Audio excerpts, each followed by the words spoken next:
Welcome to the Market Money Magnet guys.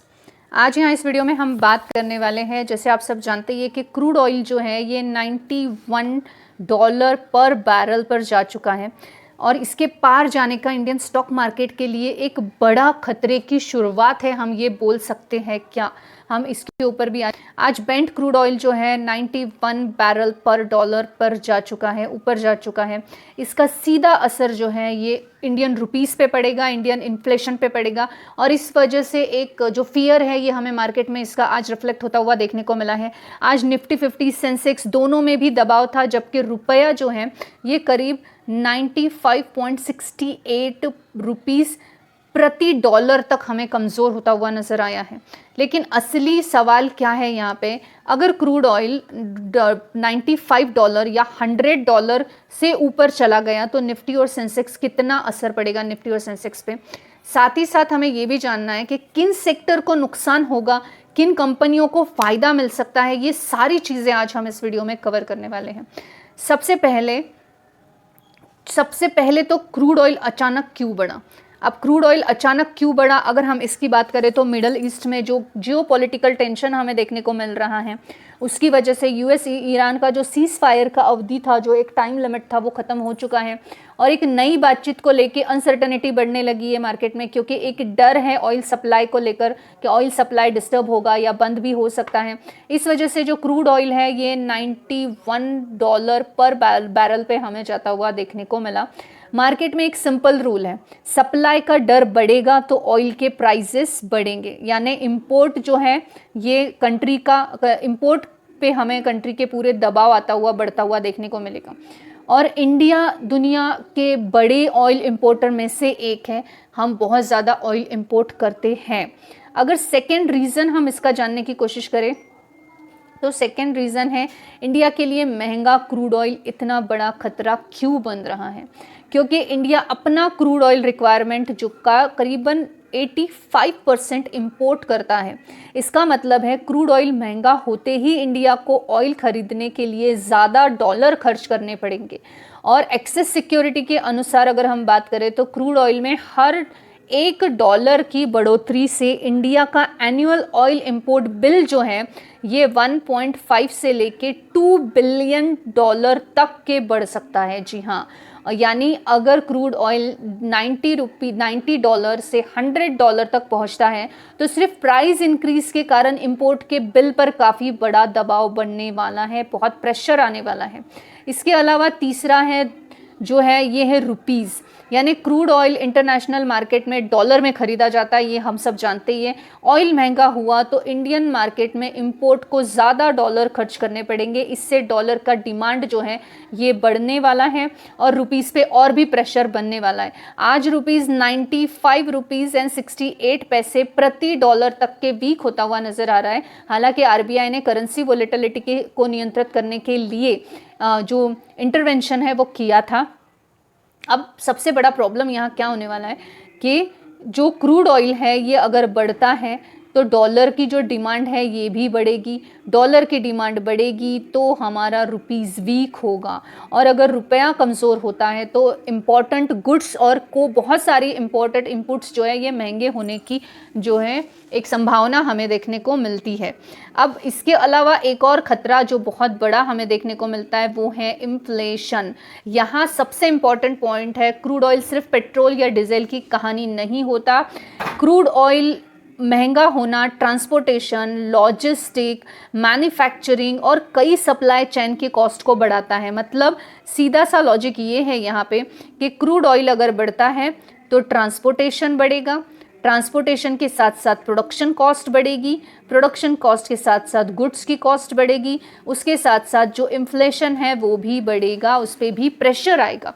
अब access security के analysis के हिसाब से अगर हम बात करें तो क्रूड ऑयल में 10% की बढ़ोतरी यानी इन्फ्लेशन में लगभग 20 बेसिस पॉइंट्स तक का प्रभाव डाल सकता है। हालांकि वास्तविक असर जो परिस्थितियां है ये वास्तविक जो असर है ये परिस्थितियों पे डिपेंड करेगा, जो भी परिस्थितियां बनेगी उस हिसाब से। अब अगर आरबीआई के लिए मुश्किल बढ़ सकती है, ये भी एक बहुत इंपॉर्टेंट पॉइंट है। अगर क्रूड ऑयल के प्राइसेस लंबे समय तक बढ़ते रहे या ऊंचे कगार पे रहे तो इन्फ्लेशन बढ़ सकता है और आरबीआई के लिए जो मॉनेटरी पॉलिसी को ज़्यादा एकोमोडेटिव बनाना मुश्किल हो सकता है। यानी मार्केट जिस चीज़ की उम्मीद कर रहा था, लोअर इंटरेस्ट रेट की, अब लोअर इंटरेस्ट रेट की उम्मीद डीले हो सकती है और हायर फॉर लॉन्गर रेट का असर जो है ये वैल्यूएशन प्लस सेंसिटिव स्टॉक्स पर पड़ सकता है। इसीलिए क्रूड ऑयल का असर सिर्फ एनर्जी स्टॉक्स तक सीमित नहीं होता, ये इंटरेस्ट रेट और पूरे इक्विटी मार्केट के वोलेटिलिटी को भी अफेक्ट करता है। अब सबसे बड़ा सवाल यहाँ पे ये आता है कि निफ्टी और सेंसेक्स का क्या होगा। तो आज क्रूड ऑयल $91 पर बैरल पे के बीच में था, तो इंडियन मार्केट में वीकनेस दिखाई दी। निफ्टी 50 लगभग हमें काफ़ी वीक और सेंसेक्स भी दिखाई दिया। अब दोनों में ट्रेड कर रहे थे जो भी लोग, उनको जबकि आईटी भी प्रेशर में देखने को मिल रहा था, तो लोग कंफ्यूज हो रहे थे यहाँ पे कि आईटी भी प्रेशर में, निफ्टी सेंसेक्स सभी प्रेशर में, रीज़न क्या है। लेकिन सिर्फ एक दिन में गिरावट को देखकर हम ये नहीं बोल सकते कि मार्केट क्रैश होने वाला है। अगर खतरा तब बढ़ जाएगा, तब ये डेंजर जोन में जाएगा जब क्रूड ऑयल $90 पर बैरल से लेके $95 के ऊपर चले जाए, और उससे भी ज़्यादा चिंता तब बढ़ेगी जब क्रूड ऑयल $100 को क्रॉस करे जाएगा। और यानी मार्केट के लिए सिर्फ प्राइस नहीं है, price plus duration plus geopolitical situation, इन सभी चीज़ों का इंपॉर्टेंस देखने को मिलता है। अब किस सेक्टर्स पे सबसे ज़्यादा प्रभावित रहेंगे या इम्पैक्ट देखने को मिलेगा, तो निगेटिव अगर हम सबसे पहले बात करें तो एविएशन सेक्टर जो है ये हमें निगेटिव में देखने को मिलेगा, नो डाउट, क्योंकि एयरलाइंस के लिए एटीएफ एक मेजर कॉस्ट है और क्रूड ऑयल लंबे समय तक महंगा रहेगा तो मार्जिन पर प्रेशर आ सकता है। सेकेंड जो है ये पेंट सेक्टर, क्योंकि पेंट कंपनियों का रॉ मटेरियल जो है ये पेट्रोकेमिकल डेरिवेटिव्स की भूमिका में होता है और इसी वजह से हायर क्रूड ऑयल का इम्पैक्ट जो है ये कॉस्ट मार्जिन को इम्पैक्ट कर सकता है। तीसरा टायर एंड केमिकल्स, क्योंकि पेट्रोकेमिकल लिंक रॉ मटेरियल और महंगा होने पे इनका कॉस्ट प्रेशर भी बढ़ता है। और चौथा है लॉजिस्टिक और ट्रांसपोर्टेशन, क्योंकि फ्यूल और ट्रांसपोर्टेशन जो कॉस्ट है बढ़ने से ऑपरेटिंग एक्सपेंसेस भी बढ़ सकते हैं।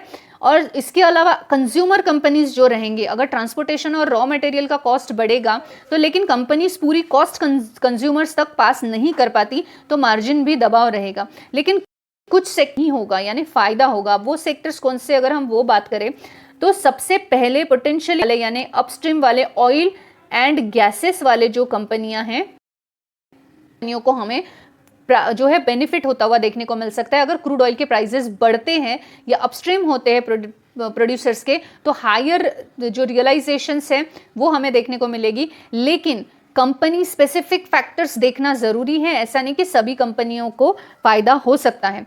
दूसरी तरफ ऑयल मार्केटिंग कंपनियां जो रहेगी वो भी पिक्चर में हैं और कॉम्प्लिकेटेड भी हैं, क्योंकि उनका impact crude oil prices, refinery margins पर डिपेंड है और इन्वेस्टर्स जो गेन करेंगे या लूज करेंगे वो डोमेस्टिक प्राइस पॉलिसी पे निर्भर करेगा। इसीलिए ये सिर्फ ऑयल महंगा होने से ऑयल स्टॉक्स खरीदो ऐसा कहना, ऐसी स्ट्रैटेजी बिल्कुल भी गलत साबित हो सकती है।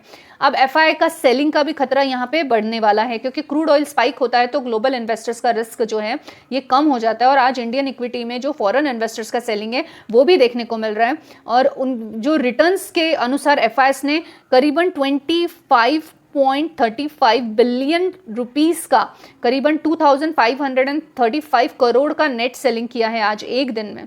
और अगर क्या जो क्रूड ऑयल है ये $91 पर अगर पैनिक करना हो रहा है, अगर आपको लग रहा है कि अभी पैनिक सिचुएशन है, तो मेरी नज़र में सिर्फ $91 देखकर पैनिक करना ज़रूरी नहीं है, क्योंकि मार्केट में कोई भी चीज़ एक साथ प्राइस करता नहीं है। और अगर जियोपॉलिटिकल टेंशन जल्दी कम हो जाता है तो क्रूड ऑयल के प्राइसेस वापस $80 पर बैरल पर आ सकते हैं। लेकिन अगर क्रूड ऑयल 95 से 100 के बीच में पहुंच जाता है, मिडल ईस्ट का सप्लाई डिस्टर्ब हो जाता है या डिस्टर्बेंस बढ़ जाती है, रुपीस कमज़ोर हो जाता है, इन्फ्लेशन फिर से बढ़ता है, एफआईएस का फिर से सेलिंग होता है, तो इंडियन मार्केट पर भी प्रेशर काफ़ी बड़ा बढ़ सकता है या बड़ा बन सकता है। आपको कुछ चीज़ें याद रखनी है, 5 चीज़ें मैं आपको बोलूँगी, अगर आप याद रखेंगे तो आपको समझ आएगी कि क्रूड ऑयल किस तरह से इंडियन मार्केट को पूरी तरह कंट्रोल करता है। सबसे पहला तो है कि जो बेंट क्रूड ऑयल है ये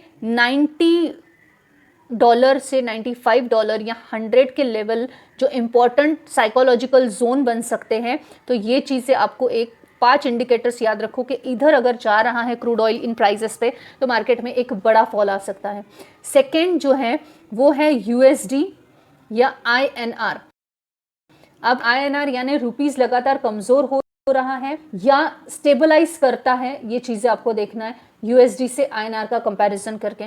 नंबर 3 इन्फ्लेशन, ऑयल का इम्पैक्ट जो है ये हेडलाइन और कोर इन्फ्लेशन दोनों पर कैसा दिखाई देता है, ये चीज़ आपको एक ध्यान रखनी है। फोर्थ आपको ये देखना है FISDS का फ्लो क्या है, फॉरेन इंस्टीट्यूशनल का सेलिंग बढ़ रहा है, डोमेस्टिक इंस्टीट्यूशनल का सेलिंग बढ़ रहा है या कम हो रहा है। नंबर 5 एंड लास्ट RBI और गवर्नमेंट का रिस्पॉन्स कैसा है, करेंसी और इन्फ्लेशन का प्रेशर बढ़ने क्या पॉलिसी रिस्पॉन्स आ रहा है RBI की तरफ से, ये चीज़ें आपको देखनी है। तो क्रूड ऑयल का $91 के पास जाना इंडियन स्टॉक मार्केट के लिए एक बड़ा खतरा है। हाँ, लेकिन अभी इसे मार्केट क्रैश का सिग्नल नहीं बोल सकते, लेकिन हाँ ये बोलने में जल्दबाजी करने से अच्छा है आपको 5 चीज़ें याद रखनी है। अगर खतरा तब होगा जब ऑयल की कीमतें और बढ़ने लगेगी, 7-7 रुपए पे दबाव आने लगेगा, इन्फ्लेशन की न्यूज़ आ जाएगी, FI का सेलिंग बढ़ जाएगा, इंटरेस्ट रेट का कंसर्न भी एक बड़ा कंसर्न साबित हो सकता है। ये सब चीज़ें अगर एक साथ आती है तो डेफिनेटली एक बड़ा क्रैश आने की संभावना हो सकती है। क्रूड ऑयल $91 पर यानी एक वार्निंग सिग्नल है। अगर क्रूड ऑयल $100 पर बैरल जाता है तो ये एक सस्टेनेबल पीरियड है, यानी एक सीरियस रिस्क हम बोल सकते हैं। लेकिन अगर जियोपॉलिटिकल टेंशन कम हो जाता है, प्राइस वापस नीचे आ जाती है, तो मार्केट में प्रेशर भी तेजी से कम हो सकता है। इसीलिए पैनिक सेलिंग से ज़्यादा ज़रूरी है कि डाटा को ट्रैक करो और पोर्टफोलियो में रिस्क मैनेजमेंट रखना बहुत ज़रूरी है। अगर आपको ये एनालिसिस यूज़फुल लगा है तो वीडियो को लाइक करें, चैनल को सब्सक्राइब करें और कमेंट में बताएं कि अगर क्रूड ऑयल $100 पर बैरल पे पहुंचता है तो आपके हिसाब से निफ्टी कितने तक जा सकता है। This video is only for the educational purpose. Thanks for watching.